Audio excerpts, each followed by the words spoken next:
نحمد ونصلي على رسوله الكريم أما بعد فأعوذ بالله من الشيطان الرجيم بسم الله الرحمن الرحيم وعد الله الذين آمنوا منكم وعملوا الصالحات ليستخلفنهم في الأرض آمنت بالله صدق الله مولانا العظيم وقال الله تبارك وتعالى في شان حبيبه بسم الله الرحمن الرحيم إن الله وملائكته يصلون على النبي يا أيها الذين آمنوا صلوا عليه وسلموا تسليما اللهم صل على سيدنا ومولانا محمد وعلى آله وأصحابه أجمعين۔ معزز سامعین اور ذاکرین جماعت، یہاں پر قرب و جوار سے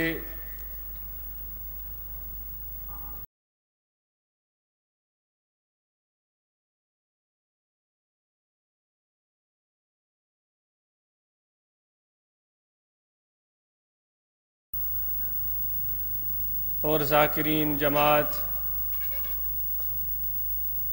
یہاں پر قرب و جوار سے دور دراز علاقوں سے سفر کرتے ہوئے مشقتیں، راستے کی اور تکالیف سفر کی برداشت کرتے ہوئے یہاں تشریف لائے، یہ ساری رونق، یہ سارا رنگ، یہ سارا نور، یہ میرے آقا و مولا حضرت صلی اللہ علیہ وسلم کی نظر، ان کا فیض،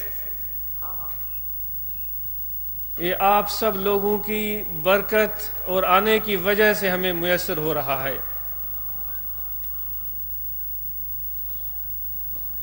جس طرح کہ ہمارے سندھ کے عظیم شاعر، صوفی، اللہ والے، کیونکہ صوفیاء اکرام جن سے ہم توسل اور تعلق کی دعویٰ کرتے ہیں، ان سے محبت کی ہم دعویٰ کرتے ہیں، ان کے طریقہ کار کو بھی ہمیں سمجھنے کی ضرورت ہے۔ ماشاءاللہ دیگر لوگ جو اپنے اپنے انداز میں دین کی خدمتیں کر رہے ہیں، مختلف ناموں سے، جو بھی خلوص سے خدمت کر رہا ہے، جو بھی خالصتاً لوجہ اللہ دین کی سربلندی کے لیے کوشش کر رہا ہے، ہماری دعائیں اس کے ساتھ ہیں۔ لیکن میں یہ عرض کر رہا تھا کہ چونکہ ہم یہ دعویٰ کرتے ہیں کہ ہماری نسبت اور تعلق صوفیاء اکرام سے ہے، اولیاء اللہ سے ہے، تو دوستو ان کے طریقہ کار کو سمجھنا پڑے گا، ان کے انداز تربیت کو سمجھنا پڑے گا، ان کی پیروی ہمیں کرنی پڑے گی۔ جو سب سے اہم امتیازی نشان یا طریقہ یا انداز جو صوفیاء اکرام کو حاصل تھا، جس کی وجہ سے انہوں نے دین کی، حضور نبی اکرم صلی اللہ علیہ وآلہ وسلم کے اس مذہب اسلام کی جو آپ نے ہم تک پہنچایا، خدمت کی، اس کو عام کیا، دوستو وہ ان کی امتیازی خصوصیت ان کی سادگی تھی، مساوات تھی، محبت تھی، لوگوں کے ساتھ عجز تھا، انکساری تھی، اپنے ذات کی نفی تھی، اپنے عمل کی نفی تھی۔ ازاں بر ملائک شرف داشتند، ازاں بر ملائک شرف داشتند، کہ خود را بہت سگ نپنداشتند، شیخ سعدی رحمۃ اللہ علیہ مشہور جو عظیم شاعر گزرے ہیں فارسی کے، ان میں سے ایک سعدی بھی ہے۔ فردوسی کا نام بھی آپ نے سنا ہوگا، عمر خیام کا بھی نام آپ نے سنا ہوگا، سعدی کا بھی نام سنا ہوگا، الہامی شاعر حافظ کا بھی نام سنا ہوگا۔ میرے خیال میں ان سب حضرات کا تعلق ایران سے ہے۔ وہاں یہ لوگ پیدا ہوئے اور انہوں نے اپنے انداز اور طریقے سے اپنے پیغام کو لوگوں تک پہنچائے۔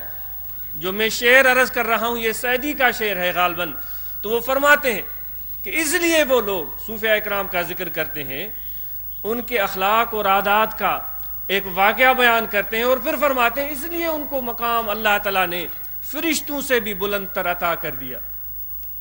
کیوں؟ کہ وہ اپنے آپ کو، اپنی ذات کو کتے سے بھی بہتر نہیں سمجھتے تھے۔ حضرت خواجہ بہاءالحق والدین اس سلسلہ نقشبندیہ کے پیشوا، ان کا ایک واقعہ میرے ذہن میں آتا ہے۔ اللہ والوں کو اللہ تعالیٰ وہ علم نصیب فرماتا ہے جس کا تعلق سینے سے ہوتا ہے۔ وہ علم جو ہم کتابوں کے ذریعے حاصل کرتے ہیں، استادوں کے ذریعے حاصل کرتے ہیں، وہ ایک مختلف علم ہوتا ہے۔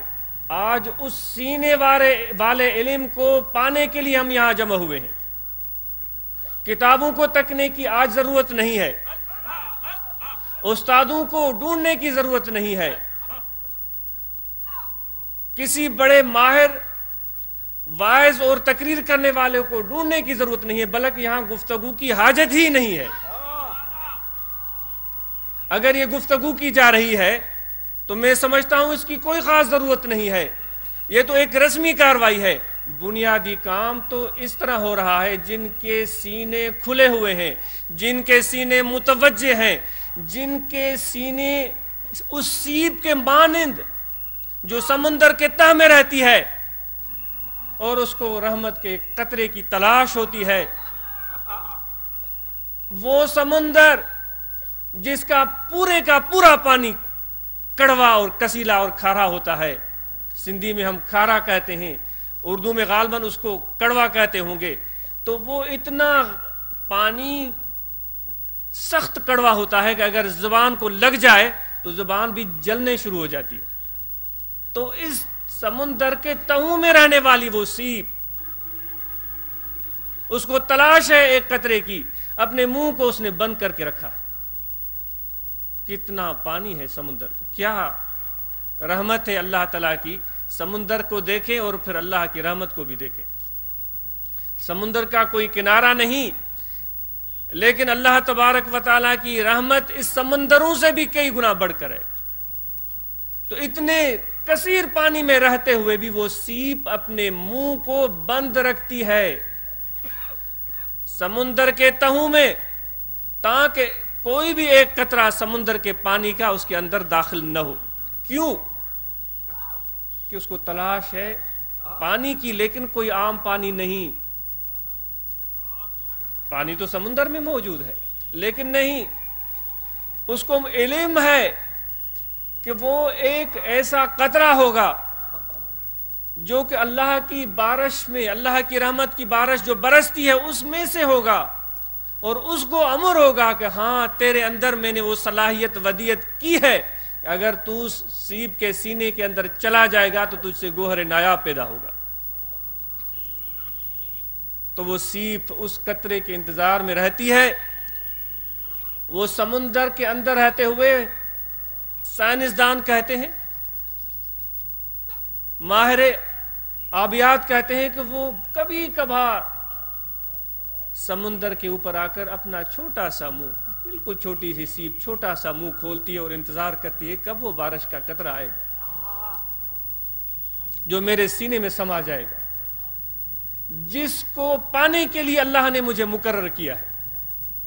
ایک بار آنے کے بعد اس کو وہ قطرہ نہیں ملتا، خاموشی سے، صبر سے پھر وہ سمندر کے تہوں میں چلی جاتی۔ کیا ہوا؟ اگر میری پیاس نہیں مٹی، پانی کا وہ قطرہ نہیں ملا تو کوئی فرق نہیں، لیکن اگر میں حاصل کروں گی تو وہی قطرہ حاصل کروں گی جو باران رحمت میں سے ہوگا، جو میرے لیے اللہ تعالیٰ بھیجے گا۔ پھر دوسری مرتبہ وہ سمندر کے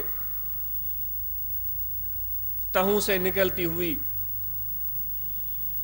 سمندر کے پانیوں سے اپنا منہ، چھوٹا سا منہ، چھوٹی سی باہر نکالتی ہے، کب وہ رحمت کی بارش آئے گی؟ سینکڑوں مرتبہ اس کو اس امتحان سے گزرنا پڑتا ہے، سینکڑوں مرتبہ، لیکن اس کو کامیابی نہیں ملتی۔ اس آبی جانور کا حوصلہ دیکھیں، اس کی تقوی دیکھیں، اس کا صبر دیکھیں، اپنے مطلوب چیز کو پانے کے لیے جد و جہد دیکھیں۔ اے انسان، ہم اور آپ کو کیا ہو گیا کہ جانوروں کی طرح ہر چیز کی طرف ہم منہ مارتے ہیں؟ جانوروں کی طرح صرف ہمیں پیٹ بھرنے کا فکر ہے، جانوروں کی طرح صرف ہمیں اپنی خواہش کو پورا کرنے کا فکر ہے۔ ارے وہ سیپ دیکھو جو صرف ایک قطرے کے لیے اپنی زندگی کو وقف کر دیتی، اس کو کچھ بھی نہیں چاہیے، وہ رحمت کا قطرہ چاہیے۔ اے دوست، تمہارے دل میں بھی اللہ تبارک و تعالیٰ نے، تمہارے سینے میں بھی اللہ تبارک و تعالیٰ نے وہ دل والی سیپ رکھ دی ہے، اور اس میں بھی اللہ تعالیٰ نے وہ صلاحیت ودیت کی ہوئی ہے، اس میں بھی وہ ایک اہم خصوصیت رکھی ہوئی ہے کہ اگر معرفت کا ایک قطرہ اس دل کے اس سینے کے اندر موجود دل والی سیپ میں آ جائے تو خدا کی قسم، میں قسم نہیں اٹھاتا، لیکن عادت نہیں ہے، لیکن مجھے کہنا پڑتا ہے، خدا کی قسم تمہارا اور میرا کام بھی بن جائے۔ لیکن کہاں ہے وہ صبر، کہاں ہے وہ جستجو، کہاں ہے وہ طلب، کہاں ہے وہ پیاس؟ ہمیں اگر کچھ نظر آتا ہے تو صرف اپنا پیٹ نظر آتا ہے، ہمیں نظر آتا ہے تو صرف اپنا جسم نظر آتا ہے، اس جسم کے اندر ہم کچھ ڈالنا چاہتے ہیں تاکہ اس میں قوت پیدا ہو اور وہ پھر بدمستیاں کرے، اس کے اندر ایک طاقت جبلت حیوانی پیدا ہو کہ وہ ہر چیز کو اپنا سمجھنے کی کوشش کرے کہ یہ بھی میرا ہے، وہ بھی میرا ہے۔ سندھی میں چوندان جن رڈ جو پیٹ بھربو عادت دڑیوں ٹرپندیا، اساں جو حال وہ نہ رڈ وارو، جب پیٹ بھر جاتا ہے تو پھر کہتے ہیں ہم جیسا کون ہے، یہ خمارے گندم نے ہمیں کہیں کا نہیں چھوڑا۔ میں کھانے اور پینے سے منع نہیں کر رہا ہوں، میں یہ بات آپ کی خدمت میں کہنا چاہتا ہوں، اے دوستو، تم انسان ہو، خلیفۃ اللہ فی الارض ہو، تمہاری زندگی صرف اس مقصد کے لیے نہ ہو کہ خوردن برائے زیستن، کہ اس لیے زندگی ہے کہ میں کھا پی لوں۔ اے دوستو، اس زندگی سے تو اس سیپ کی زندگی کئی درجہ بہتر ہے، جس کو کوئی اہمیت دینے کے لیے ہم تیار نہیں ہیں۔ وہ آبی جانور ہے، ہم میں سے کسی نے دیکھا بھی نہیں ہوگا، لیکن کسی نے دیکھا بھی ہوگا تو اس حالت میں ایک بیچارہ وہ سیپ اپنے سینے میں رکھنے کے بعد، وہ اس کو گوہر نایاب بنانے کے بعد اپنی زندگی سے گزر جاتا ہے، اس کو پرواہ نہیں ہوتی، اس کو پرواہ نہیں ہوتی۔ جب گوہر نایاب اس کو مل جاتا ہے، اس کو پھر پرواہ نہیں ہوتی، پھر وہ کناروں پر پڑا رہتا ہے، پاؤں تلے روندا جاتا ہے، لیکن اس کو پرواہ نہیں ہوتی۔ وہ جس مقصد کے لیے اللہ نے اس کو تخلیق کیا تھا، وہ مقصد اس نے اللہ کی بارگاہ میں پورا کر کے دکھا دیا۔ تو وہ جب گرمی کی موسم میں سیب کا آنا جانا، پھر نیچے رہنا اور پھر آنا، پھر نیچے جانا، پھر اوپر آنا، خدا کی شان، اللہ کی ذات اوپر سے دیکھ رہی ہے۔ ہم اور آپ جو کچھ کر رہے ہیں وہ ایک سیب خدا کی نظر سے دور نہیں ہے۔ تو انسان، تو خلیفۃ اللہ فی الارض ہے، تو کیسے اللہ تعالیٰ کی نظر سے مخفی ہو سکتا ہے؟ جہاں کہیں بھی ہے، تمہارا ظاہر بھی آیا ہے اللہ تعالیٰ کے سامنے، تمہارا باطن بھی آیا ہے اللہ تبارک و تعالیٰ کے سامنے، تمہاری کوئی حرکت اس کے مفقود اور اس سے دور نہیں ہے۔ تو کسی بھی حالت میں ہو تو وہ تجھ پر نظر رکھتا ہے۔ یہ اور بات ہے کہ وہ تم اگر چاہو تو وہ رحمت کی نظر ہو جائے۔ وہ کیسے؟ کہ کوئی ایسا کام کر کے دکھاؤ جو اس کو پسند آ جائے۔ جس طرح اس سیب کا انتظار، اس کی کوشش، اس کا بار بار آنا اور جانا اللہ کو پسند آ جاتا ہے، پھر رحمت کی بارش برس پڑتی ہے اس سیب کی دعاؤں کی وجہ سے، اس سیب کی تمنا کی وجہ سے وہ رحمت کی بارش برسنا شروع ہو جاتی ہے. سیب کو تو قطرہ ملتا ہے لیکن اس سیب کی دعاؤں کی وجہ سے پوری دنیا کو اللہ تعالیٰ سیراب کر دیتا ہے. دعاؤں میں الہا اور زاری ہونا چاہیے. جنید بغدادی رضی اللہ تعالیٰ عنہ کی خدمت میں اصحاب بیٹھے ہوئے تھے تو ایک خاتون آئی. اس نے آ کر عرض کیا کہ یا حضرت میرا بیٹا گم ہو گیا ہے, دعا فرمائے. آپ نے ہاتھ اٹھائے, دعا کر. دوسرے دن کے بعد پھر وہ آ گئی. اس نے آ کر کہا حضور میرے لیے دعا کر, میرا بیٹا نہیں مل رہا ہے. پھر آپ نے دعا فرما دی. کئی مرتبہ اس طرح ہوتا رہا, لیکن ایک دن ایسے ہوا کہ وہ روتی ہوئی آئی. اس کے بال بکھرے ہوئے تھے, اس کا حال بدحال تھا, کپڑے اس کے میلے کچیلے تھے, آنکھوں سے آنسو رواں دواں تھے, اور وہ اپنے بیٹے کے فراق اور ہجر میں نڈھال ہو چکی تھی. اس کی آواز ہی نہیں نکل رہی تھی. وہاں پہنچی اور وہ گر گئی, اس کی زبان سے بھی کچھ نہیں نکل رہا تھا. سب جانتے تھے کہ یہ کیوں آ رہی. حضرت جنید بغدادی رضی اللہ تعالیٰ نے فرمایا, اس کو اٹھایا, فرمایا خاتون تم جاؤ, تمہارا بیٹا گھر میں ہے. سوچنے کی بات. وہ چلی گئی اور دوسرے دن آئی. وہ بہت ہی اچھے لباس میں, خوش مطمئن, اور بیٹا اس کے ہاتھ میں تھا. اس کا ہاتھ پکڑ کر لائی. حضور یہ آپ کی دعا. آپ اپنے دوستوں کی طرف دیکھنے لگے. دوستوں نے عرض کیا کہ حضور 2 دن 3 دن تو دعائیں فرمائی آپ نے, کام نہیں بنا. آخری دن تو کوئی دعا ہی نہیں کی آپ نے اور اس کا کام ہو گیا, یہ کیا اسرار ہے؟ انہوں نے فرمایا کہ ہم دیکھ رہے تھے اس کی الہا اور زاری کو, اس کی تڑپ اور اس کی جستجو کو. پہلے دن کم تھی, ہم نے دعا کر. دوسرے دن آئی پھر بھی کم تھی, لیکن جب تیسرے دن آئی ہم نے جب اس کی یہ حالت دیکھی تو ہمارے دل نے گواہی دی, جنید اب اللہ اپنے بندے کو کبھی بھی اتنی الہا اور زاری کے بعد, اتنی التجا کے بعد اس کی دعا کو رد نہیں کرتا. مجھے اپنے رب کی وہ آیت یاد آ گئی, ادعونی استجب لکم. میرا کوئی کمال نہیں ہے, یہ تو اس کی الہا اور زاری اور اس کی تڑپ اور جستجو کا صدقہ ہے کہ اس کو اس کا بیٹا مل گیا.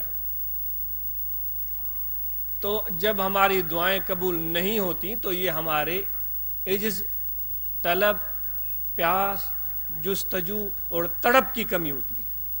پھر ساتھ میں یہ بھی بات ہوتی ہے کہ کس قدر, کس طرح وہ چیز اللہ تعالیٰ سے ہم چاہ رہے ہیں, کیا وہ فائدہ مند بھی ہے یا نہیں ہے.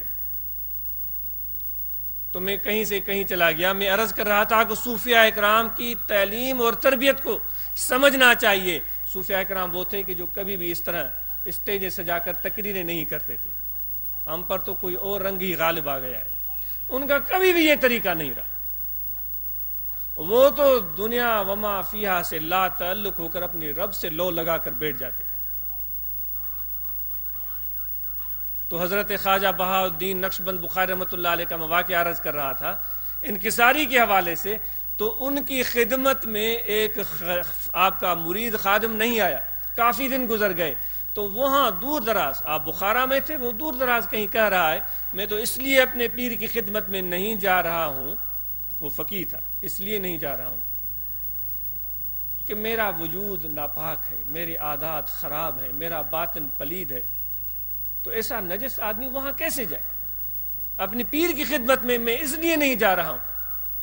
اور اللہ تبارک و تعالیٰ نے اپنے کرم سے اس کی حالات سے حضرت خواجہ صاحب کو وہی مطلع کر دیا. میں عرض کر رہا تھا کہ آج یہاں سینے کھولنے کی بات ہوگی. بھائی گفتگو فضول ہے, گفتگو کو آپ چھوڑ دیں, اپنے دل کی دری کھول دیں. مولانا شیخ جلال الدین رومی رحمۃ اللہ علیہ کا وہ شعر ہے, اولیاء را حق کند علم نصیب, اولیاء را حق کند علم نصیب, بے حساب و بے کتاب و بے ادیب. اللہ تعالیٰ اپنے دوستوں کو علم عطا کرتا ہے, خدا ہر سی چیز پر قادر ہے. اپنے اولیاء کو علم عطا کرتا ہے, اس طرح عطا کرتا ہے کہ اس میں اس کا کوئی حساب کتاب نہیں ہوتا, یعنی کوئی اس کا انداز ہو بھئی اتنی مقدار میں وہ اپنی مرضی سے اپنی خوشی سے جو دینا چاہتا ہے.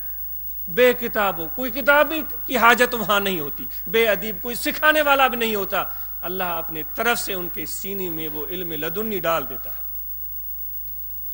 تو خواجہ صاحب کو وہاں پتہ چلا, حضرت خواجہ بہاؤالدین نقشبند بخاری رحمۃ اللہ علیہ, اولیاء اللہ کے لطائف ذکر کی برکت اور حرارت سے, مشائخ کے توجہات سے ان کے لطائف جب ذکر کرنا شروع کر دیتے ہیں تو وہ ہر وقت عروج میں رہتے ہیں. کبھی ان کا عروج ہوتا ہے, کبھی نزول ہوتا ہے, کبھی وہ بارگاہ الہی میں ہوتے ہیں, کبھی وہ مشرق میں گھوم رہے ہوتے ہیں, کبھی مغرب میں جا رہے ہوتے ہیں, کبھی جنوب میں, کبھی شمال میں. اللہ تعالیٰ ان کو اپنے طرف سے وہ صلاحیت, وہ روحانیت عطا کر دیتا. تو خواجہ صاحب کو ان کی حالت سے بخارا میں اللہ تعالیٰ نے مطلع کیا, آپ باخبر ہو. جب وہ فقیر وہاں آئے تو آپ نے محفل میں فرمایا, کچھ لوگ کہتے ہیں کہ ہم اس لیے نہیں جاتے ذکر والوں کی صحبت میں, ذکر والوں کی محفل میں, کہ ہمارے پیر کی بارگاہ میں ایسا ناپسندیدہ آدمی بھی جائے. اپنی حالت خراب ہونے کی وجہ سے وہ عذر پیش کرتے ہیں. آپ نے فرمایا, اے فقیر ادھر آ. اس فقیر کو ہاتھ سے پکڑا اور وہ حیران ہو گیا کہ یہ الفاظ تو میں نے کہے تھے, میرے شیخ کو اس کا کیسے علم ہوا. لے کر گئے اپنے گھر میں, دیکھا کہ ایک بیمار کتا وہاں پڑا ہوا ہے اور اس کی مرہم پٹی کی گئی ہے, کس بےحدی تکلیف دہ حالت میں. آپ نے فرمایا, اے دوست تو کیا سمجھتا ہے کہ ہم اچھے لوگوں سے, اچھے لوگوں کے ساتھ دوستی رکھتے ہیں؟ ہماری دوستی تو اس کے کتے کے ساتھ بھی ہے. ہم تو اس کے ساتھ بھی وقت بتاتے ہیں, ہم تو اس کے ساتھ بھی رہتے ہیں. تو اس شخص کی اس خیال کی آپ نے اصلاح فرمائی کہ یاد رکھو, جو خدا کے بندے ہوتے ہیں وہ خدا کی ہر چیز سے پیار کرتے ہیں. انسان تو انسان, جانوروں سے بھی ان کی محبت ہوتی ہے, ان سے پیار کرتے ہیں, ان پر شفقتیں کرتے ہیں. تو صوفیاء اکرام, اولیاء کاملین, مشائخ عظام کا یہ طریقہ رہا ہے کہ اگر کوئی ان کے پاس چل کر آتا تھا تو ان کو سینے سے لگاتے تھے. یہ نہیں پوچھتے تھے کہ تیرا نام کیا ہے, تیرا کام کیا ہے, کس طرف سے آیا ہے, دولت مند ہے یا غریب. اے میرے دوستو, آپ میرے پیر کے آنگن پر آئے ہیں. مجھے وہ بے اختیار حضرت شاہ صاحب رحمۃ اللہ علیہ جو بیتیات ہوچے تمہیں مجھے پہنچا ہے دنیا میں دوست نظر تھا. آپ ہی مجھے پوری دنیا میں میرے دوست لگتے ہیں, آپ ہی لوگ مجھے اس دنیا میں رشتہ دار لگتے ہیں, آپ ہی لوگ مجھے اس دنیا میں عزیز لگتے ہیں, آپ ہی لوگ مجھے اس دنیا میں پیارے لگتے ہیں, جو میرے پیر کے آنگن پر اس کے عرس مبارک میں اپنے گھروں کو, اپنے کاموں کو چھوڑ چھاڑ کر یہاں آئے ہیں کہ یہاں کچھ لمحوں کے لیے بیٹھ جائیں. منہ ساری دے سپری اچیں جے ہیکار. وہ شاہ صاحب فرماتے, منہ ساری دے سپری اچیں جے ہیکار, پیریں دھریاں پنبڑیوں ہند وچایا ہاتھ. اے میرے پیارے, اگر میں تجھے یاد کرتا ہوں, میرے یاد کرتے ہوئے اگر کبھی تو آ جائے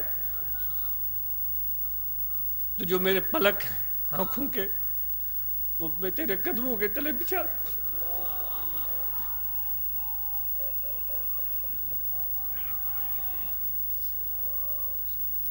ساجن سب جما رہوں دو گولو تھی تے گزاریاں. اے میرے پیارے, جو تم آئے ہو یہاں, اے میرے دوست جو تم اپنے گھروں کو چھوڑ کر یہاں آئے ہو, واللہ آپ کا آنا اتنی بڑی چیز ہے, اتنی بڑی خوشی ہے, اتنا بڑا اعزاز ہے مجھ گنہگار کے لیے. اگر میں کمر بستہ ہو کر پوری زندگی ایک گولے غلام کے مانند آپ کا پانی بھرتا رہوں تو اس سے بڑھ کر میرے لیے اور کوئی نعمت نہیں ہو سکتی. کیسا پیارا تعلق ہے یہ, جس کی بنیاد کسی مفاد پر نہیں ہے, کسی طمع اور لالچ پر نہیں ہے, کسی مطلب اور مقصد پر نہیں ہے, صرف اس بات پر ہے کہ اللہ اس چیز کو پسند کرتا ہے کہ میرے نام کو یاد کرنے کے لیے ایک جگہ جمع ہو جاؤ. میرے آقا و مولا حضرت صلی اللہ علیہ وآلہ وسلم اس چیز کو پسند کرتے ہیں کہ میرے امتی میرے سنت میں، میری محبت میں، میرے عشق میں، میری پیروی میں ایک جگہ جمع ہو جائیں اور کچھ بھی نہ کریں، کچھ بھی نہ کریں، اللہ کا نام لیں. جب وہ اس طرح کریں گے، لیکن یاد رکھو آنے والے لاکھوں ہوں گے، ہزاروں ہوں گے، سدہا ہوں گے، لیکن سندھی میں چوندا ہے حلوے کھائن لا موانڈو کھپے. دوستو سندھی میں کہتے ہیں کہ حلوہ کھانے کے لیے بھی منہ چاہیے.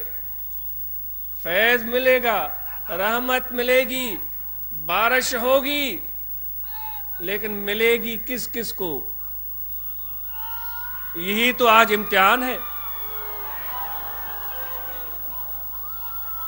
وہ تو بے دریغ برسے گی، سیپیں تو لاکھیں ہوتی ہیں سمندر میں، بار بار وہ سب آتی اور جاتی رہتی ہیں، ایک قطرہ رحمت کے انتظار میں وہ اپنی زندگی بتا دیتی ہیں.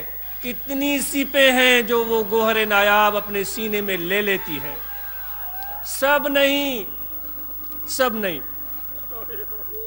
یہ مشیت ہے اللہ کی، یہ اس کا ارادہ ہے. لیکن یہ بہانہ نہیں چلے گا کہ میں کیا کرتا، اللہ کی مشیت ہی نہیں تھی. نہیں نہیں نہیں. وہ شاعر کہتا ہے یا بم یا نیابم جستجوئے می کنم، یا بم یا نیابم جستجوئے می کنم، حاصل آید یا نہ آید آرزوئے می کنم. کچھ ایسی جگہ پر پہنچ گیا ہوں، ایسے در پر پہنچ گیا ہوں، کچھ ملے یا نہ ملے جستجو تو کرتا رہوں گا. ایسے در پر پہنچ گیا ہوں، ایسی جگہ پر پہنچ گیا ہوں، ایسے لوگوں کے ساتھ بیٹھ گیا ہوں، کچھ ملے نہ ملے جستجو جاری رکھوں گا. کچھ حاصل ہو یا نہ ہو آرزو کرتا رہوں گا، بھلے میری جان گزر ختم ہو جائے، جسم سے جان نکل جائے، آرزو میرے دل سے نہ جائے. تو دوستو ایسے نہ ہو کہ دریا کے کنارے پر آنے کے بعد، پہنچنے کے بعد، اس دریا کی بہتی ہوئی روانی اور سیل رواں کو دیکھنے کے بعد، اس کے موجوں اور لہروں کو دیکھنے کے بعد، اس کی جولانی کو دیکھنے کے بعد، اس کے ٹھنڈے ٹھنڈے پانی کو دیکھنے کے بعد ہم بھوکے اور پیاسے رہ جائیں، قطرہ نہ مل سکے، بڑے افسوس کی بات ہو. ایسے بھی ہوتا ہے کہ کنارہ پر پہنچنے والے وہ قطرہ قطرہ کے لیے وہ منہ پیٹتے رہ جاتے ہیں، اور دور بیٹھے ہوئے، بہت دور بیٹھے ہوئے وہ دریا کے پانی کے مزے لے رہے ہوتے. ایسے بھی چلتا ہے دوستو، ایسے بھی چلتا ہے. تو یہ طلب، یہ پیاس، یہ جستجو کی بات ہو رہی ہے. آنے والے تو بہت تھے میرے آقا و مولا حضرت صلی اللہ علیہ وسلم کی بارگاہ میں، سدہ ہزارہ ہوں گے، لیکن کچھ لوگ وہاں آئے اور دیکھنے کے بعد وہ واپس چلے گئے کہ یہ تو ہم جیسا انسان ہے، نعوذ باللہ من ظالم. اور کچھ لوگ وہ بھی تھے جب وہاں آئے تو پھر انہوں نے واپس جانے کا نام ہی نہیں لیا، اپنی جانیں قربان کر دی. یہ وہ لوگ تھے جن کے جسم کمزور تھے، جن کے لباس پھٹے ہوئے تھے بظاہر، جن کے بال بکھرے ہوئے تھے. ہم جیسے موٹے تازے نہیں تھے، ہم جیسے فاخرہ لباس پہ زیب تن کرنے والے نہیں تھے، مچرب لقمے منہ میں ڈالنے والوں میں سے نہیں تھے.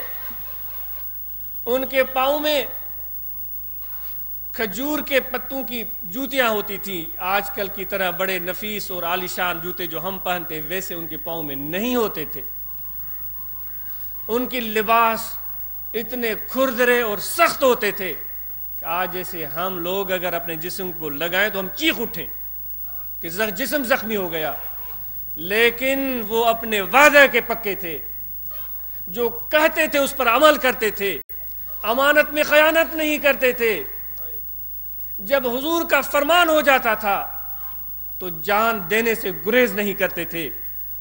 فرمان ہو جاتا تھا بیٹھ جاؤ، بیٹھ جاتے تھے، فرمان ہو جاتا تھا اٹھ جاؤ، کھڑے ہو جاتے تھے، حکم ہوتا تھا مدینے سے چلے جاؤ، چلے جاتے تھے، حکم ہوتا تھا جہاد کرو تو جہاد کرتے تھے، حکم ہوتا تھا کہ لوگوں کو تبلیغ کرو تو وہ تبلیغ کرتے تھے۔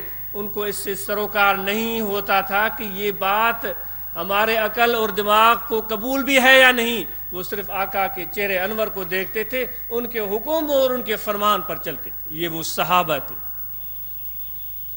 جن کو صحابہ کے نام سے ہم جانتے ہیں۔ دوستو، اس کا مفہوم یہ نہیں ہے کہ ہم صرف اپنے جسم کو کھردرا لباس پہنا دیں اور اپنے پیشانیوں پر نشان بنا دیں اور اپنے پاؤں میں سادہ سی چپلیں یا کھجور کی بنی ہوئی چپلیں پہن لیں اور ہم یہ سمجھیں کہ ہم صحابہ کی پیروی کر رہے ہیں، صرف یہاں تک ہماری کوشش ہو۔ نہیں، بے شک ان کی ظاہری پیروی تو آپ کر سکیں گے، لیکن جو اصل بات جو ان کو ممتاز بنا دیتی تھی اللہ کی نظر میں، اتنے بڑے لقب نام کے ساتھ ملا لیے، لیکن بتاؤ تو صحیح، ڈاکٹر بھی بن گیا، انجینئر بھی بن گیا، زمیندار بھی بن گیا، سیاستدان بھی بن گیا، سب کچھ بن گیا، کیا مسلمان بھی بنے یا نہیں بنے؟ اگر مسلمان بننے کی تمنا اور تڑپ ہے تو صرف ڈاکٹر بننے کے بعد تم مسلمان نہیں بن سکو گے، انجینئر بننے کے بعد تم مسلمان نہیں بن سکو گے۔ جو میں نے آیت کریمہ تلاوت کی ہے اس میں اللہ تبارک و تعالیٰ نے کیا وعدہ فرمایا ہے؟ وعد اللہ الذین آمنوا منکم، اللہ نے تم لوگوں کے ساتھ وعدہ کیا، کون؟ جو ایمان لائے ہیں۔ وعد اللہ الذین آمنوا، اللہ نے وعدہ کیا ہے ایمان لانے والوں کے ساتھ، تم میں ایمان لانے والوں کے ساتھ۔ وعملوا الصالحات، ایمان بھی لائے ہیں اور اس کے ساتھ ساتھ عمل صالح بھی کرتے ہیں۔ ہم میں سے تو ہر کوئی کہے گا کہ میں ایمان لے آیا ہوں، ہر کوئی کہے گا دوستو، لیکن ایمان کی صرف تصدیق یا اقرار زبان سے ہم کر دیں تو اس کا یہ مفہوم نہیں ہے کہ ہمارا دل بھی مومن ہو چکا ہے۔ ایمان کا تعلق صرف زبان سے نہیں ہے، ایمان کا تعلق تمہارے اور ہمارے دلوں کے ساتھ ہوتا ہے۔ اگر ہم اپنے ظاہر کو مسلمانوں جیسا بنا لیں اور ہمارا باطن، ہمارا قلب وہ ایمان کی حقیقت سے ناآشنا ہو، وہ غیر اللہ کی محبت میں مبتلا ہو، وہ دنیا کے حرص میں مبتلا ہو، وہ تکبر اور ریا میں سے بھرا ہوا ہو، تو لوگوں کی نظر میں تو وہ مومن بن جائے گا، لیکن اللہ کی نظر میں بن سکے گا یا نہیں، یا آپ خود سوچیں۔ لوگوں کی نظر میں مومن بننا آسان ہے، من ترا حاجی بگو یم تو مرا غازی بگو، میں تمہیں حاجی حاجی پکارنا شروع کر دیتا ہوں، تم مجھے غازی غازی کہنا شروع کر۔ لوگوں کی نظر میں یہ سب کچھ بننا آسان ہے، لیکن کامیابی اس وقت ملے گی جب ہم اللہ تبارک و تعالیٰ کی نظر میں مومن بننے کے حقدار بن جائیں، کیونکہ یہ زندگی دنیاوی بہت مختصر اور قلیل ہے۔ دنیا والوں کے ساتھ دنیا داری کرتے کرتے ہم نے بہت ساری عمر بتا دی ہے، 30 سال، 40، 50، 60، اس سے کم و بیش ہم نے اپنی عمر گزار دی ہے۔ اب کتنے سال باقی بچے ہیں کچھ پتا ہے؟ کب موت کا بلاوا آئے گا کچھ پتا ہے؟ کب قبر کی طرف روانگی ہوگی کب کچھ پتا ہے؟ قبر کے بعد اگلی منزل کیا ہے کچھ پتا ہے؟ محشر کے میدان میں حاضری ہوگی کچھ پتا ہے؟ نام اعمال ہمارے ہاتھوں میں ہوں گے کچھ پتا ہے؟ بلایا جائے گا ہر ایک کو اس کے نام کے ساتھ کہ فلاں ابن فلاں کہاں ہے، اور وہ سب لوگوں کے سامنے نروار ہو کر بارگاہ الہی میں اپنے اعمال نامے لے کر جائے گا۔ کچھ پتا ہے؟ ترازو کے اس پلے میں اس کے نیکیاں اور اس کے گناہ رکھ دیے جائیں گے اور حساب کتاب شروع ہو جائے گا. جہنم کا نظارہ بھی سامنے ہوگا, جنت بھی اس کے نظر کے سامنے ہوگی, اور ترازو میں اس کے اعمال نامے تولے جائیں گے, اور وہ دیکھ رہا ہوگا, ہم دیکھ رہے ہوں گے کہ جو امتحان میں ناپاس ہو رہے ہیں, جن کے اعمال کم ثابت ہو رہے ہیں, وہ جہنم کی طرف لے جائے جا رہے ہیں. وہ چیخ رہے ہیں, او فلاں کہاں ہے, مجھے میری مدد کرو, او فلاں کہاں, او میرے باپ کہاں ہے, میری ماں کہاں ہے. کچھ پتا ہے؟ تو دوستو صرف ظاہر کو اسلام اور ایمان کے ساتھ مشابہ کرنے سے بات نہیں بنتی. مولانا جلال الدین رومی رحمۃ اللہ تعالی علیہ بڑے عارف, بڑے کامل عالم ربانی ہو کر گزرے ہیں. ان کی ہدایات مثنوی کی صورت میں ہمارے پاس موجود ہے. ایک بڑی عمدہ تمثیل دی ہے. میں نے ایک مرتبہ ان کا واقعہ دیکھا, لیکن پھر وہ دوبارہ, چونکہ کتاب بڑی طویل ہے, بڑی ہے, تو دوبارہ مجھے وہ ملا نہیں. وہ تمثیل دیتے ہیں یہ تمہارا جسم ہے اور جسم کے اندر روح ہے. وہ تمثیل دیتے ہیں کہ جس طرح حضرت عیسیٰ علیہ السلام تھے. آپ نے خر عیسیٰ کا نام بہت زیادہ سنا ہوگا کہ عیسیٰ علیہ السلام گدھے پر سوار ہو کر سفر کرتے رہتے تھے. کوئی گھر اور ٹھکانہ نہیں بنایا, چلتے رہتے, لوگوں کو پیغام حق سناتے رہتے تھے.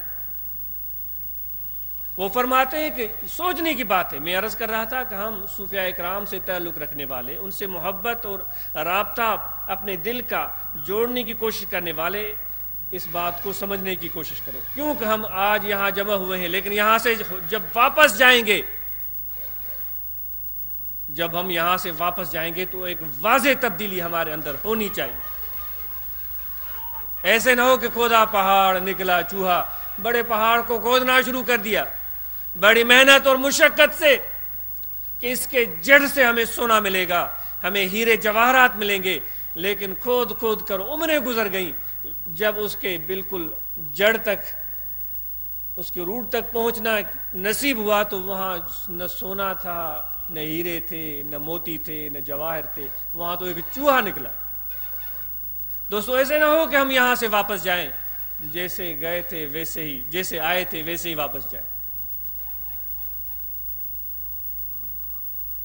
تو مولانا رومی رحمۃ اللہ علیہ فرماتے ہیں کہ یہ تمہارا جسم, اس کی تمثیل دیتے ہیں عیسیٰ علیہ السلام کے گدھے کی طرح, اور جو تمہارا روح ہے فرماتے ہیں وہ عیسیٰ علیہ السلام کی طرح ہے. اب اس جسم کو اگر کوئی شخص سفر کرنا چاہے گا تو گدھے کو دانہ دن کا ڈالے گا, اس پر زین رکھے گا, اس کو تیار کرے گا اور اس پر خود سوار ہوگا اور پھر آگے جائے گا. لیکن جو اس نے گدھے کو کھلایا ہے, گدھے پر زین ڈالی ہے, اس سے اپنی ضروریات اس کے جسم کی پوری نہیں ہوئی.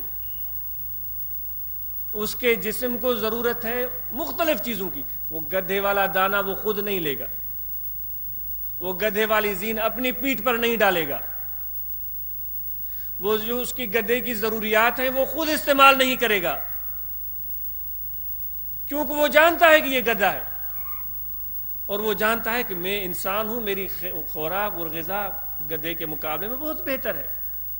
وہ فرماتے ہیں بے وقوف, تم عیسیٰ علیہ السلام کے گدھے کی طرح اپنے جسم کو تو کھلا پلا رہے ہو, اس کو تیار کر رہے ہو تاکہ وہ اچھا نظر آئے, موٹا نظر آئے, تازہ نظر آئے, لیکن جو اس پر سوار ہے روح, اس کی غذا کیا ہے؟ اس کو تو نے کچھ کھلایا ہی نہیں, اس کی تو نے کبھی خیر خبر لی ہی نہیں, اس کو تو نے کبھی یاد ہی نہیں کیا, اس کی ضروریات کو نہیں جانا,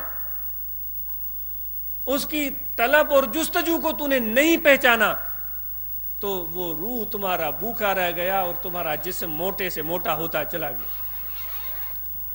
تو تمہارے روح کی غذا بھی عیسیٰ علیہ السلام کی طرح بڑی پاکیزہ ہے. وہ اللہ کا ذکر ہے, وہ اللہ کی یاد ہے, وہ نور ایمان ہے, وہ تقوی ہے, وہ معرفت ہے جو اللہ والوں کی صحبت میں بیٹھنے سے قلب اور روح کو میسر ہوتی. تو تمہارا روح پیاسا ہے, تمہارا روح بھوکا ہے، تمہارا روح کمزور ہے، تمہارا روح مریض ہے اور بیمار ہے۔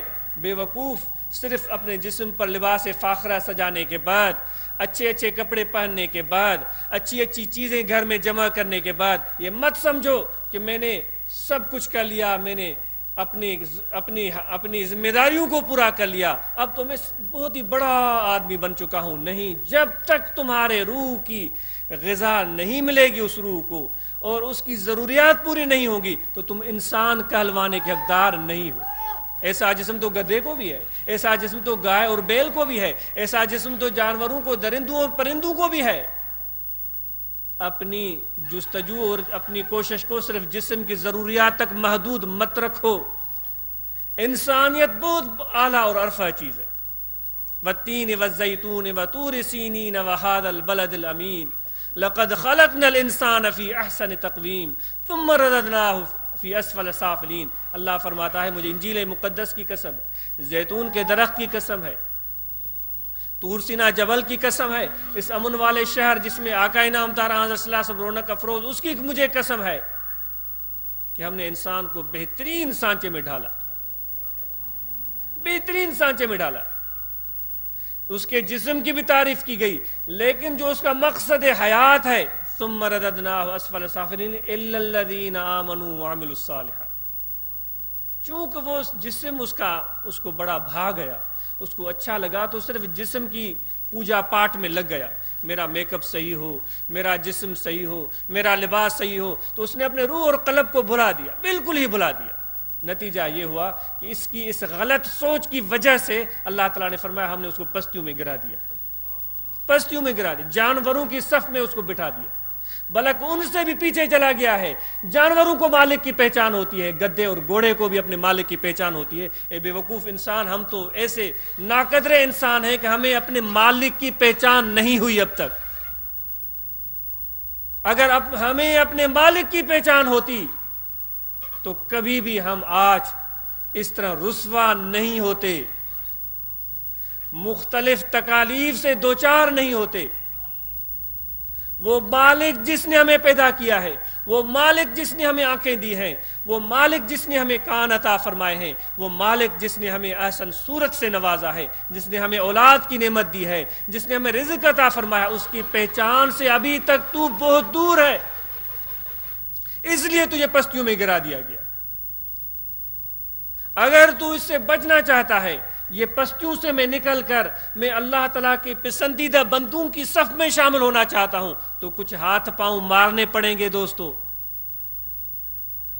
صرف القاب نام کے ساتھ ملانا، فلاں وڈیرا، فلاں رئیس، فلاں ڈی سی، فلاں کمشنر، ڈاکٹر اور انجینئر، اس طرح بات نہیں بنے گی۔ اس کے لیے ضرورت اس چیز کی ہے کہ تم وہ چیز پالو جس کو اللہ تعالیٰ اس آیہ کریمہ میں بیان فرماتا ہے، اِلَّا الَّذِينَ آمَنُوا، ایمان تمہارے دل میں آ جائے، ایمان تمہارے دل میں آ جائے۔ اور صرف اسی پر اکتفا نہیں ہے، وَعَمِلُوا الصَّالِحَاتِ، جو حضور نبی اکرم صلی اللہ علیہ وآلہ وسلم نور مجسم نے ہمیں قانون حیات دیا ہے، اٹھنے اور بیٹھنے کا سلیقہ سکھایا ہے، کام کرنے کا رنگ اور ڈنگ بتایا ہے، ملنے اور جلنے کا طریقہ سکھایا ہے، اس قانون کو تو اپنے لیے چن لے اور اس پر چلنا شروع کر، ان کی اطاعت میں، ان کی فرمان برداری میں، ان کے نقش قدم پر۔ جب اس کو اپنی زندگی کا حصہ بنا لے گا، إِلَّا الَّذِينَ آمَنُوا وَعَمِلُوا الصَّالِحَاتِ فَلَهُمْ أَجْرٌ غَيْرُ مَمْنُونٍ، ایسا اجر اس کو عطا کریں گے، اتنا اجر اس کو عطا کریں گے، زیادہ اجر عطا کریں گے جو کبھی بھی ختم ہونے والا نہیں ہے، دنیا میں بھی اور آخرت میں بھی۔ وہ کامیاب لوگوں کی صف میں شامل ہو جائے گا۔ جو میں آیت کریمہ تلاوت کر رہا تھا، اس کی اس وعدے کے ساتھ لہم اجر غیر ممنون، اللہ تعالیٰ نے ایک اور وعدہ بھی فرمایا، لَيَسْتَخْلِفَنَّهُمْ فِي الْأَرْضِ، جب وہ عمل صالح بھی کریں، ایمان بھی لائے، تو ان کو ضرور زمین میں ہم خلیفہ بنا دیں گے، اللہ کی نیابت اس کو مل جائے گی۔ دوستو، یہ نیابت بڑا اعزاز ہے۔ آج ہم نے اس نیابت کو چھوڑ کر غیروں کی نیابت کو اختیار کرنے کے لیے ہاتھ پاؤں مارنے شروع کر دیے. بھائی اس فلاں صدر کا، فلاں ملک کا، فلاں وزیر کا، فلاں وڈیرے کا میں نائب بن جاؤ، وہ کہہ دے یہ بندہ میرا، ہم بڑے خوش ہوتے، ہمارے پاؤں زمین پر نہیں ٹکتے. اے بے وقوف، اے نادان، کس کا نائب تو بننے کی کوشش کر رہا ہے؟ اتنی بڑا موقع تجھے میسر ہے کہ جو احکم الحاکمین ہے وہ تجھے بلا رہا ہے، آؤ میں تجھے اپنا نائب بنا لوں، آؤ. در در پر دھکے، ذلت اور رسوائی، اس کے علاوہ ہمیں ملتا کیا ہے؟ ہمیں کہنا چاہیے میرے رب العالمین لبیک، ہم حاضر ہیں، جو بھی تو ہمیں عطا کرنا چاہتا ہے، ہماری دلیں تیرے لیے، ہماری جھولیاں کھلی ہوئی ہیں، ہم تیری ہی رحمت کے انتظار میں ہیں. بے شک ہم نے گناہ کر دیے، بے شک ہم نے اپنے اوپر ظلم کر دیا، بے شک ہم نے تمہارے حدود کو توڑا، بے شک ہم نے تمہارے دیے ہوئے قرآن کی حقیقت کو نہیں جانا، ہم نے گناہ در گناہ کیے ہیں.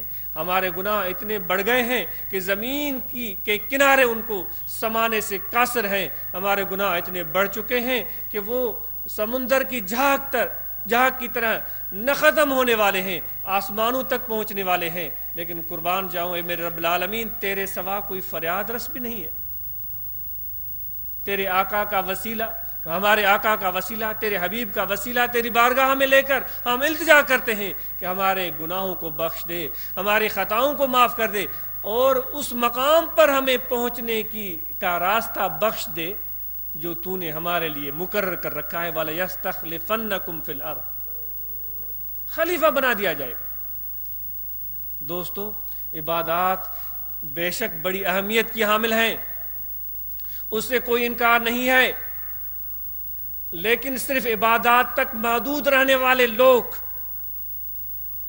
وہ دین کے باقی حصے کو چھوڑنے والے لوگ، جن کو حقوق العباد ہم کہتے ہیں، جن کو والدین، پڑوسی، بیٹے اور بیٹیاں، گھر والے، مسلمان اور جتنے بھی انسان ہیں، ان کے حقوق جو اللہ تعالیٰ نے ہم پر عائد کیے ہیں، ان سے اگر ہم صرف نظر کر لیتے ہیں تو پھر عبادات و دین کا، جس طرح کسی حدیث میں نے سنا 10 حصوں میں سے عبادات ایک حصہ ہے، 9 حصے کچھ اور ہیں، 9 حصے کچھ اور ہیں جن کو ہم نظر انداز کر رہے ہیں. نماز پر تو اس لیے ہمارا شوق بڑھ جاتا ہے کہ لوگ ہمیں مسجد میں دیکھ کر ہمارے لیے اچھا گمان ڈال دیتے ہیں کہ ہاں یہ نمازی ہے. لیکن نماز پڑھنے کے بعد اگر وہ گھر میں آ کر ایسے کام کرے جس سے شیطان بھی شرما جائے، جھوٹ بولے، لوگوں پر ظلم کرے، ماں باپ کی بے فرمانی کرے، پڑوسیوں کے ساتھ ظلم کرے، تو پھر اس کی نمازیں آخرت میں انہی لوگوں تک پہنچ جائیں گی، یہ ٹھلے کا ٹھلا، خالی کا خالی رہ جائے، کیوں کہ اس نے اپنے اوپر ظلم کیا ہے. وہ 9 حصے دین کے آپ اور ہم مت بھلائیں، ان کی اہمیت اتنی زیادہ ہے کہ آقا انعامدار حضرت صلی اللہ علیہ وآلہ وسلم نے بار بار ان چیزوں کی وضاحت فرمائی، اور قرآن مجید میں اللہ تعالیٰ نے فرمایا کہ میری عبادت کرو اور اپنے والدین کے ساتھ احسان کرو. اور اللہ تعالیٰ نے فرمایا کہ فَإِنَّ الْعَهْدَ كَانَ مَسْئُولًا، جب عہد کرو تو اقرار کرو تو اس کو پورا کر کے دکھاؤ. بنو امیہ کی دور میں افغانستان کے علاقے میں بڑی فوجوں کو بھیجا گیا، اونٹوں پر سوار ہو کر آئے، اور انہوں نے افغانستان میں موجود اس وقت بادشاہ رتبیل نامی کوئی بادشاہ تھا، اس پر حملہ کر دیا، اور اس نے مان لیا کہ ٹھیک ہے میں آپ کو خراج دینے پر آمادہ. تو وہ چلے گئے. اس معرکے میں صحابہ بھی شامل تھے، تو انہوں نے صحابہ کو دیکھا ہوا تھا. جب وہ چلے گئے تو کافی عرصے کے بعد یزید بن معاویہ کے دور میں غالباً جب محسوس کیا گیا کہ وہاں سے خراج نہیں مل رہی ہے تو پھر اور لوگوں کو بھیجا گیا، بھائی جاؤ ان کے ساتھ لڑائی کرو. تو گھوڑوں پر سوار ہو کر کافی سارا لشکر پہنچ گیا. یہ سن 200 ہجری کی غالباً بات ہو رہی ہے، بنو امیہ کا دور. تو آئے، یا اس کے آگے پیچھے مجھے پوری طرح یاد نہیں. تو جب وہ لوگ آئے تو وہی پھر حکمران تھا، زیادہ عرصہ تو گزرا نہیں تھا. پھر وہی حکمران تھا. تو وہ اپنے گھر سے محل سے نکلا لشکر و سپاہ کے ساتھ, دیکھوں یہ کون لوگ آئے, پہلے بھی عرب سے لوگ آئے تھے, یہ کون لوگ. جب انہوں نے دیکھا تو ان کے لباس بڑے لفیس تھے, ان کے جسم صحت مند تھے, ان کے گھوڑے بڑے تر و تازہ تھے. تو انہوں نے ان کے ساتھ بات چیت شروع کر دی. بھائی ٹھیک ہے, آؤ بات کر. بات کرنے کے بعد پھر اس نے مہلت مانگی. چند دنوں کے بعد پھر وہ ان سے ملا اور ان سے پوچھا کہ بھائی وہ لوگ کہاں گئے جو کچھ سال پہلے یہاں آئے تھے, ان کے لباس آپ کی طرح اچھے نہیں تھے, ان کی صحت بھی بڑی کمزور تھی, ان کے چہرے پر نشانات تھے, ان کے پاؤں میں بڑی معمولی سی چپلیں تھیں کھجور کے پتوں سے بنی ہوئی, وہ کہاں گئے؟ تو انہوں نے کہا کہ وہ سب وفات پا چکے. اچھا, تو اب تم آئے ہو ان کی جگہ پر, واضح فرق ہے تم میں اور ان میں. انہوں نے کہا ہاں, اب تو بڑی نعمتیں ہیں. حکومت اسلامیہ کی حدود مصر, روم, شام, ایران, عراق, ان سب علاقوں تک پہنچ چکی ہیں, بڑی مال و دولت کی کثرت ہوئی. اس نے کہا ٹھیک ہے, مجھے اس سے کوئی سروکار نہیں ہے, لیکن میں دیکھ رہا ہوں کہ جو تم سے پہلے لوگ آئے تھے وہ بڑے بے لوث تھے, ان کی دل میں کوئی طمع نہیں تھی. جو تم سے پہلے لوگ آئے تھے وہ اپنے وعدے کے پکے تھے, جو ایک مرتبہ عہد اور اقرار کر لیتے تو اس سے آگے پیچھے نہیں ہوتے تھے. لیکن مجھے بڑا افسوس ہے, میں نے 2-3 دنوں میں تمہیں آزمایا ہے, نہ تم اپنے وعدے کے پکے ہو, نہ تمہارا کردار اتنا اعلیٰ ہے جس طرح ان لوگوں کا تھا. بے شک تمہارے لباس اچھے ہیں, بے شک تمہاری سواریاں اچھی ہیں, میں آپ جیسے لوگوں سے کوئی معاملہ کرنے کے لیے تیار نہیں.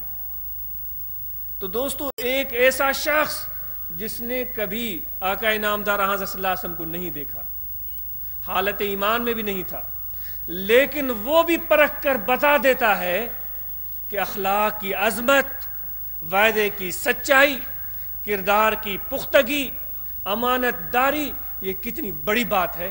اس نے بھی ان لوگوں کے سامنے یہ بات واضح کر. ہم اور آپ آج اپنے حال پر غور کریں. یہ زلزلے آ رہے ہیں, پانی کی تکالیف میں ہم مبتلا ہیں, ضروریات زندگی میسر نہیں ہو رہے ہیں, ہم پریشان ہیں, ایک دوسرے پر اعتماد مفقود ہو چکا ہے. پاکستان میں رہنے والے لوگوں, ایک دوسرے پر ہم اعتماد کھو چکے ہیں. ہر ایک دوسرے کو کہتا ہے کہ وہ لوٹنے والا ہے, وہ دوسرا کہتا ہے نہیں میں ٹھیک ہوں, یہ لوٹنے والا ہے. ایک دوسرے کے اوپر انگلیاں سیدھی ہیں, کوئی باہمی اعتماد نہیں, کوئی باہمی احترام نہیں, کوئی باہمی مساوات نہیں, وہ باہمی مواخات نہیں. اور بظاہر ہم دیکھتے ہیں کہ پاکستان کے لوگ صوفیاء اکرام سے بڑی محبت رکھتے ہیں. داتا صاحب کا میلہ ہو, آپ کو لاکھوں لوگ نظر آئیں گے. کلندر شہباز کا میلہ ہو, لاکھوں لوگ نظر آئیں گے. بٹائی صاحب کا میلہ ہو, سینکڑوں لوگ, ہزار, لاکھوں لوگ پہنچ جائیں گے. بھائی صوفیاء اکرام سے محبت تو ہے, لیکن اس کی محبت کا نتیجہ کہاں ہے؟ محبت تو وہ ہوتی ہے جس سے محبت کی جاتی ہے, اس کے فرمان پر لبیک کہا جاتا ہے. صوفیاء اکرام کی یہ تعلیم تھی کہ ایک دوسرے کی داڑھیوں کو پکڑو. صوفیاء اکرام کی یہ تعلیم تھی کہ ایک دوسرے کے گریبان کو کھینچو. صوفیاء اکرام کی یہ تعلیم تھی کہ تم فرقوں میں بٹ جاؤ. صوفیاء اکرام کی یہ تعلیم تھی کہ اسٹیج پر کھڑے ہو کر اپنے علاوہ باقی سب لوگوں کو کہو کہ یہ غلط ہے, وہ بھی غلط ہے. کیا یہ تعلیم تھی ان کی؟ اگر تم اولیاء کے عاشق ہو, حضور کے عاشق ہو, تو پھر وہ علاماتیں کہاں ہیں؟ وہ بادشاہ افغانستان کا جو کہہ رہا تھا 2 صدی ہجری میں, وہی بات ہمارے سامنے ہے. آئینہ ہمارے سامنے ہے, میرے سامنے, آپ کے سامنے. چہرہ اپنا دیکھ لو, کہاں کھڑے ہو, کیا کر رہے ہو؟ صرف دعویٰ ہے اور کچھ بھی نہیں. ہمارے سندھ میں گیدڑ پائے جاتے ہیں. یہاں بھی جب ہم شروع میں آئے تھے, میرے مرشد و مربی یہاں ہمیں لے آئے تھے, تو یہ قبرستان بڑا گھنا تھا, تو یہاں بڑے گیدڑ ہوتے تھے. کراچی کے لوگ اور لاہور کے لوگ ڈر نہ جائیں کہ بھائی یہاں کوئی ایسے جانور بیٹھے ہوئے ہیں, ہمیں کھا جائیں گے. بھائی ان جانوروں سے تو بدتر جانور ہم لوگ بن چکے ہیں. وہ بیچارے دنیا چھوڑ گئے, یہ خود جانور بن گئے, ہمارا کام نہیں رہا. تو جب شام ہوتی تھی تو ان کی آوازیں آتی تھی. وہ ان کی مخصوص ایک چیخ ہوتی ہے جو ہم شام کو بہت شوق سے سنتا تھا. مغرب نماز پڑھ کر جب ہم گھر میں جاتے تھے ان کی قبرستان سے چیخنے کی, میں بڑے آرام سے ان کی آوازیں سنتا. ہمارے حضرت ایک مثال دیتے تھے کہ تمہیں پتہ ہے یہ گیدڑ شام کو کیا کہتے ہیں؟ وہ فرماتے تھے وہ ایک گیدڑ نکلتا ہے, وہ شام دن کو اس نے کھایا پیا ہے, پیٹ اس کا بھر گیا ہے, تو وہ زور سے آواز لگتا ہے میں مجھ جیسا کوئی نہیں, میں. دوسرا گیدڑ ادھر سے نکل آتا ہے, تو تیری کیا ہے, تو کیا ہے, میں. تیسرا آتا ہے, تو کیا بنتا ہے, میں. پھر ہر طرف سے وہ آوازیں آتی ہیں, میں. وہ گیدڑوں کی طرح ہر طرف سے آج ہماری آواز آ رہی ہے, میں ٹھیک ہوں, میں صحیح ہوں, باقی سب غلط ہے. دوستو, اگر تم لوگ صوفیاء کرام سے محبت کرتے ہو, ان کے عاشق ہو, سندھی ہو یا پنجابی ہو, سرحد کے ہوں یا بلوچستان کے ہوں, پھر صوفیاء کرام کی تعلیمات پر عمل کر کے دکھاؤ. کیا آج بھی دیکھو ان کی درباروں پر ہر طرف سے لوگ نہیں آتے, ہر قسم کے لوگ نہیں آتے. ان کی درباروں پر ہر طرح کے لوگ اس وقت بھی آتے تھے, لیکن یہ اور بات ہے کہ اس وقت جو وہ تعلیم دی جاتی تھی, آج وہ تعلیم وہاں مفقود ہو چکی ہے. ان کے ہاں بیٹھنے والے وہ لوگ جب وہاں سے جاتے تھے ان کے سینوں میں انسانیت کی خوشبو ہوتی تھی. وہ وہاں سے جاتے تو محبت اور پیار کرنا سیکھ کر جاتے تھے. ہلو در کوریے نازک جنی نی, وہ شاہ صاحب فرماتے ہیں, ہلو در کوریے نازک جنی نی, گنڈن سارو ڈی چھنڑ بور نہ سکھیا. وہ کہتا ہے جاؤ ان جوالاہوں کے پاس. جوالے جو کپڑا بنتے ہیں بڑے نازک دھاگے ہوتے ہیں, بڑے چھوٹے, ایک کو دوسرے سے ملاتے جاتے ہیں. کہیں بھی وہ کوشش کرتے ہیں ایک تاگا بھی ٹوٹنے نہ پائے. جب وہ بڑی محنت سے اپنی نظر کھپاتے ہیں, اپنی کوشش کھپاتے ہیں, تو ایک خوبصورت لباس تیار ہوتا ہے. وہ ان جوالاہوں سے اللہ والوں کو تشبیہ دیتے ہیں, بھائی چلو ان جوالاہوں کے پاس, ان اللہ والوں کے پاس جن کی عجیب محبت ہے. وہ تو سارا دن گانٹتے ہی رہتے ہیں, ملاتے ہی رہتے ہیں, وہ کبھی بھی توڑنا سیکھے ہی نہیں ہے. وہ لوگوں کو ملاتے ہیں. آج ہم قوموں میں بٹ چکے ہیں, آج ہم فرقوں میں بٹ چکے ہیں. وہ ایسا ہے, وہ فرقہ ویسا ہے, میرا فرقہ صحیح ہے, اس کا فرقہ غلط ہے, یہ ایسا ہے, یہ ویسا ہے. یہاں آپ کو یہ تعلیم نہیں ملے گی, ہمیں بلی پتھر ملے کھائیں گے پتھر, ہمیں بلی کفر کی فتویٰ ملے ہمیں قبول ہے, ہمیں برا بلا کہا جائے ہمیں قبول ہے, ہمیں وہابی کہا جائے ہمیں قبول ہے. اگر وہابی اس طرح ہوتے ہیں جو محبت کی دعویٰ دینے والے, ہم اپنے مشائخ کی تعلیم دیتے رہیں گے, کوئی خوش ہو یا ناراض. وہ یہ ہے کہ آؤ سینے سے لگ جاؤ, ہمیں بھی سینے سے لگاؤ, ایک بن جاؤ, خدا کی اس بندگی کا حق ادا کر کے دکھاؤ, حضور کے قدموں میں اپنا سر جھکا کر کے دکھاؤ. تمہارے اوپر رحمت اللہ کی تبھی برسے گی دوستو, تمہاری تکالیف تبھی دور ہوں گی, تمہاری پریشانیاں اس وقت ہی دور ہوں گی. تمہاری بیماریوں کا علاج یہی ہے, تمہاری تکالیف کا علاج یہی ہے. صرف گفتار کے غازی مت بنو, کردار کے غازی بن کر کے دکھاؤ. تو دوستو, آج میری اس گفتگو کے مدعا 2-3 تھے. ایک یہ تھی کہ ہم صوفیاء سے محبت کرتے ہیں, اولیاء سے محبت کرتے ہیں, اللہ اور اس کے رسول سے عشق کرتے ہیں. اس محبت میں ہم یہاں آئے ہیں, تو میں نے آپ کے سامنے ان لوگوں کے کردار کی جھلکیاں پیش کی کہ ان کا کیا کیا کام تھا, وہ چیزیں ہمارے اندر ہیں یا نہیں, وہ اپنے اندر پیدا کر کے دکھاؤ. اور دوسری بات میں نے یہ کہی کہ خلیفۃ اللہ فی الارض بننے کی دعوت اللہ کی طرف سے مل رہی ہے, آ جاؤ میرے خلیفہ بن جاؤ. اس کے لیے شرطیں اللہ تعالیٰ نے رکھی ہیں کہ ایمان لے آؤ اور عمل صالح کرو. حضور کے فرمان پر لبیک کہتے ہوئے ایمان لے آؤ, اور حضور جو قانون آپ کے سامنے لے آئے ہیں اس قانون اور دستور کو زیر عمل لاؤ, ان کی پیروی کرو. بڑی حیرت کی بات ہے, خلیفۃ اللہ فی الارض کی معنی تو یہ کہی جائے کہ پوری روئے زمین کا وارث. وَلَقَدْ كَتَبْنَا فِي الزَّبُورِ إِنَّ الْأَرْضَ يَرِثُهَا عِبَادِيَ الصَّالِحُونَ او کما قال اللہ تبارک و تعالیٰ کہ ہم نے زبور میں بھی لکھ دیا ہے کہ میری زمین کے وارث میرے صالح بندے بنیں گے.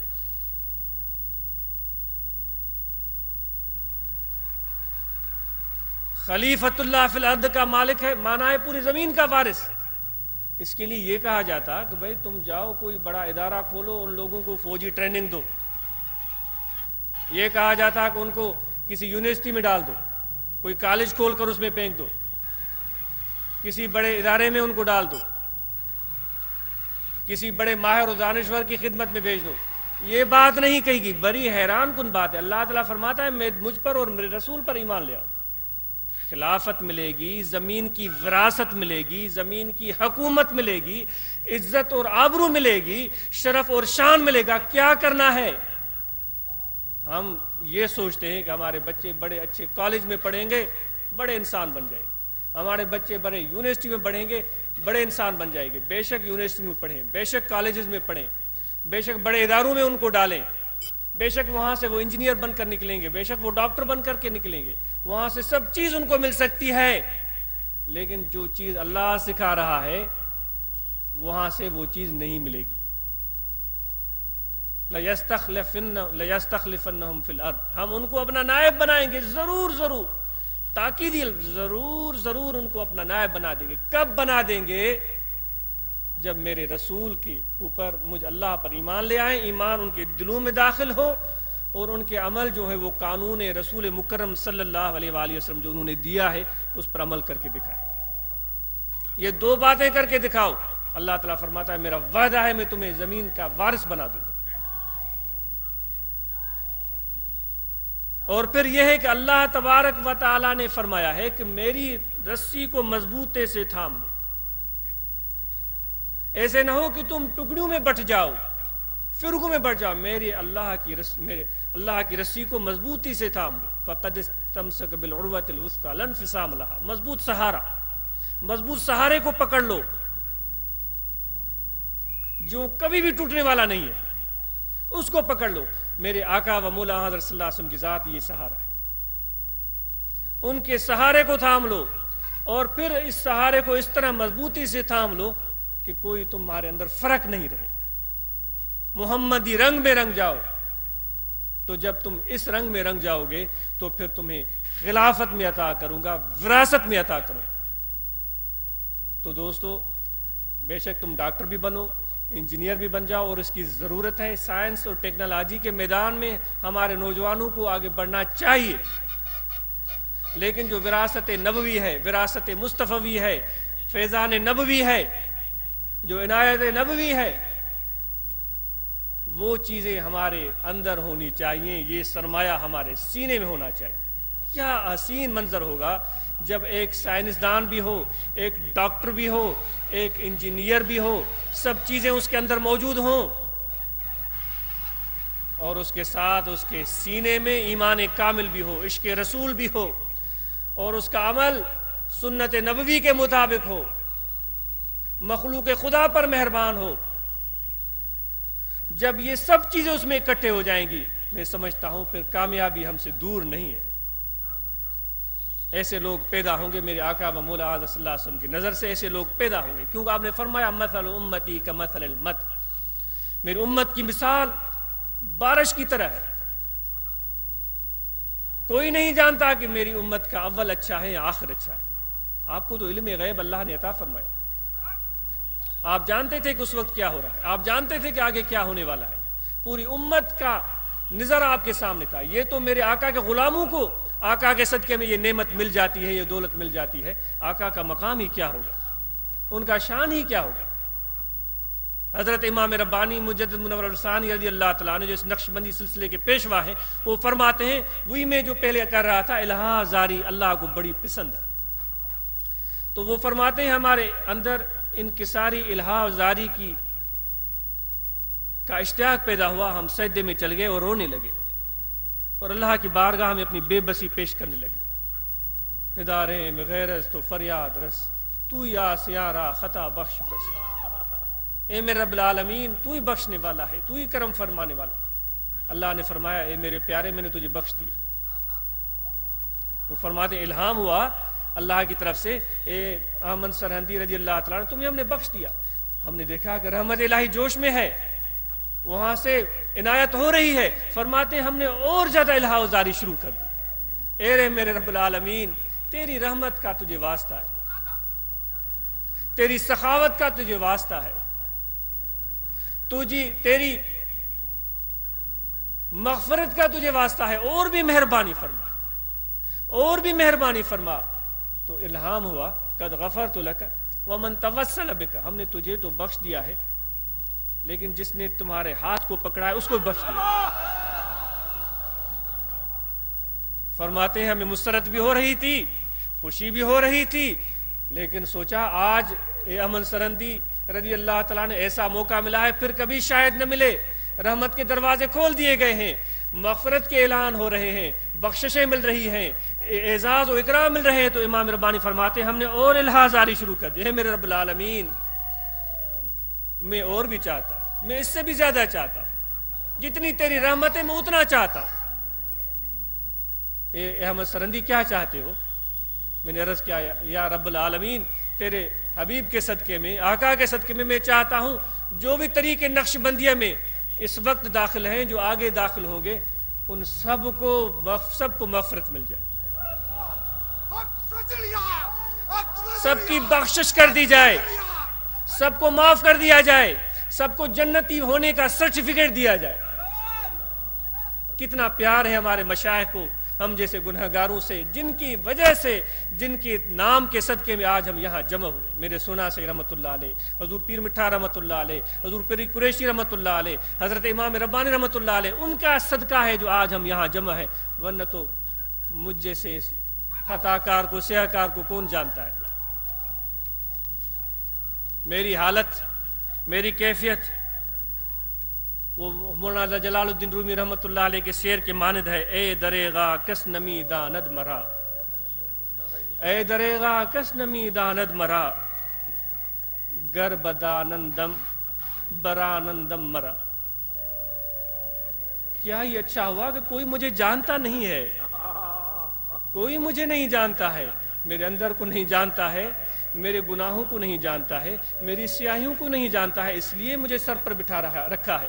اگر وہ میری سیاہکاریاں جان لے، میری بدعمالیاں جان لے، اے میرے مولا یہ تو تیرا کرم ہے کہ مجھے تو نے چھپا دیا، اگر جان لے تو مجھے یہاں سے دھکے دے کر نکال دیں، واللہ میں اس لائق ہوں۔ لیکن اس کا کرم ہے، اس کی مہربانی ہے کہ اتنی عزتیں مل رہی ہیں، جی تنی کے جن جی سے کہہ رہے ہو، میں قربان جاؤں ان پر جن کی وجہ سے مل رہی ہیں۔ یہ میرا کمال نہیں ہے، میری کوئی حیثیت نہیں ہے، مجھے کوئی پوچھتا بھی نہیں، یہ تو ان کا ہاتھ ہے شفقت کا، ان کی عنایت ہے، ان کی مہربانیاں ہے کہ میں خطا در خطا کرتا چلا جا رہا ہوں، لیکن وہ اپنی رسخا کے دروازے کبھی بند نہیں کرتے۔ تو امام ربانی مجدد منور ثانی اللہ تعالیٰ فرماتے ہیں، تو ارشاد ہوا کہ ہاں اے احمد سرہندی تیری یہ محبت اور یہ تیری الہازاری اللہ تعالیٰ کی طرف سے الہام ہوا، میں پسند آئی، جتنے بھی قیامت تک تیرے طریقت میں آئیں گے واسطے سے یا بلا واسطہ، قد غفرت لک ومن توسل بک بواسطۃ او بلا واسطۃ، سب کو بخش دیا، قیامت تک نقش بندیوں کو بخش دیا۔ قیامت تک آنے والے نقش بندیوں کو امام ربانی رحمت اللہ علیہ نے بارگاہ الہی میں دعا کر کے، جبکہ وہ پیدا بھی نہیں ہوئے تھے، وہ شکم مادر میں بھی نہیں آئے تھے، وہ دنیا میں پیدا بھی نہیں ہوئے تھے، امام ربانی رحمت اللہ علیہ نے اللہ کی بارگاہ میں الہا وزاری کر کے ان کی پیدائش سے پہلے ان کی مغفرت کا سرٹیفکیٹ اللہ کی بارگاہ سے لے۔ اتنی سخاوت، اے نقش بندیوں تمہیں مبارک ہو، تمہیں بڑے اعزاز اللہ نے عطا فرمائے ہے، میرے آقا کی طرف سے یہ عنایت ہے، ان کی سخاوت کا صدقہ ہے، حضور نبی اکرم صلی اللہ علیہ وآلہ وسلم کی جو نسبت نقش بندیوں کو حاصل ہے، صدیق اکبر رضی اللہ تعالیٰ عنہ کے وسیلے سے، یہ نمایاں ہے، یہ نرالی ہے، یہ عجیب ہے، یہ اعلیٰ ہے، یہ افضل ہے، یہ برتر ہے، یہ بالا ہے۔ اگر کوئی جاننے والا ہو، کوئی اس کو سمجھنے والا ہو، کسی اور در پر جانے کی ضرورت نہیں ہے، ہمیں فخر ہے ہم نقش بندی ہیں۔ کیونکہ اتنے فیاض ہیں ہمارے اس سلسلہ میں. پھر فرماتے ہیں ہم دعا کرتے چلے گئے اے میرے رب العالمین کرم نوازی فرما, تو اتنا اللہ کا انعام ہوا, وہ تو ہر چیز پر قادر ہے. وہ فرماتے ہیں کہ جتنے بھی نقش بندی طریقت میں آئیں گے ہمارے بعد یا اس سے پہلے آ چکے تھے, ان سب کی صورتیں ہمیں دکھائی گئی. یہ الہ آباد والے, یہ فقیر پور والے, یہ کراچی کے باسی, یہ لاہور سے آنے والے, یہ دیکھو ایک ایک کی صورت, ایک ایک کی صورت ہمیں دکھائی گئی, ان کا نام و نسب ہمیں بتایا گیا, اور قیامت تک جتنے بھی نقش بندی آئیں گے ہم نے ان کو دیکھ لیا. تو میں عرض کر رہا تھا کہ یہ آقا کے غلاموں کا مقام ہے اللہ کی بارگاہ میں, تو آقا کا مقام کیا ہوگا؟ وہ تو روز انور میں وہاں بیٹھ کر اپنے غلاموں کو دیکھ رہے ہیں, ان کی نظر عنایت ہے میرے آقا کی, حضرت صلی اللہ علیہ وسلم کی, کہ آج اتنے لوگ یہاں جمع ہوئے, ورنہ تو یہاں اس دیرانے میں کون آتا؟ کوئی بھی نہیں آتا. جب آقا کی نظر ہوئی ہے, ان کی توجہ ہوئی ہے, ان کی طرف سے مدد ہوئی ہے, ان کی تائید ملی ہے, تب مجھ جیسے ناکر خادم آپ کے خاک پاک کے بلاوے پر لوگ اتنے حاضر ہوئے. اتنی معزز ہستیاں, اتنے پیارے ہمارے حضور پیر مٹھا رحمۃ اللہ علیہ کے نواسے سائیں صاحبزادہ صاحب, میرے استاذ محترم شیخ الحدیث سائیں قبلہ شاہ صاحب, جیلانی خانوادے سے نسب سے وابستہ سائیں جیل شاہ صاحب, یہ سب احباب کتنے کو نام اتنے پیارے پیارے یہاں تشریف لائے ہیں. یہ میرے پیر کا صدقہ ہے, یہ ان کا پیار ہے. میں عرض کر رہا تھا یہ ان کا پیار ہے بھائی, یہ صوفیاء اکرام کا طریقہ ہے. ماشاءاللہ علماء کی بڑی خدمتیں ہیں, اللہ تعالیٰ ان کے حوصلے کو بلند رکھے. وہ اپنے رنگ میں کام کرتے ہیں, وہ اچھا رنگ ہوگا, لیکن ہم تو اپنے مشائخ کے رنگ کی بات کریں گے. درنگی چھوڑ دے یک رنگ ہو جا, یہاں پہنچے ہو تو بھائی یہ ہے صوفیاء اکرام کا رنگ, دیکھ لو دیکھ لو. اگر یہ پسند ہے تو یہ رنگ قبول کر لو,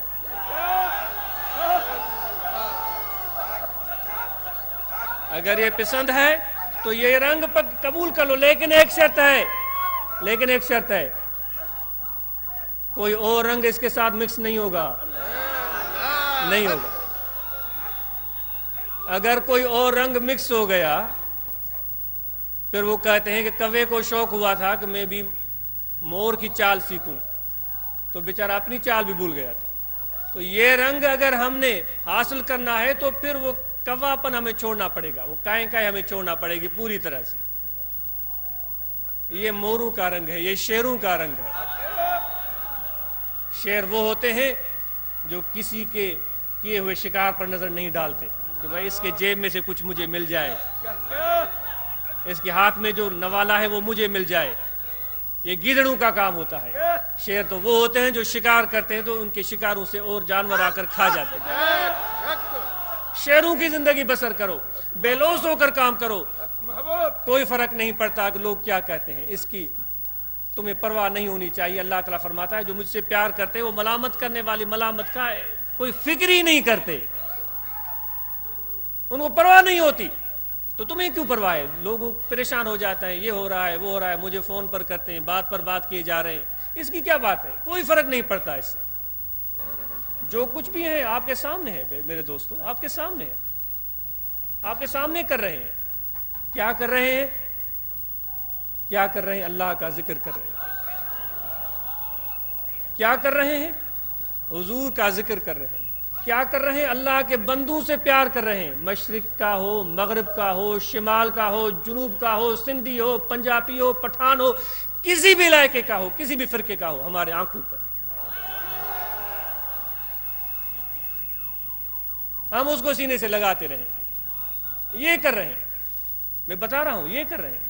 آپ کو بھی یہی کہہ رہے ہیں بھائی اگر نقش بندی بننا چاہتے ہو, اگر صوفیاء اکرام کی تعلیم پر چلنا چاہتے ہو تو یہ کر کے دکھاؤ. لقمے پر چڑیوں کی طرح لڑنا چھوڑ دو. لڑائی ہو رہی ہے کہ بھئی وہ زیادہ وہ گھڑوں کھائی ہو, وہ گھڑوں کھائی ہو, وہ وٹھی ہو, ماں رہ جی.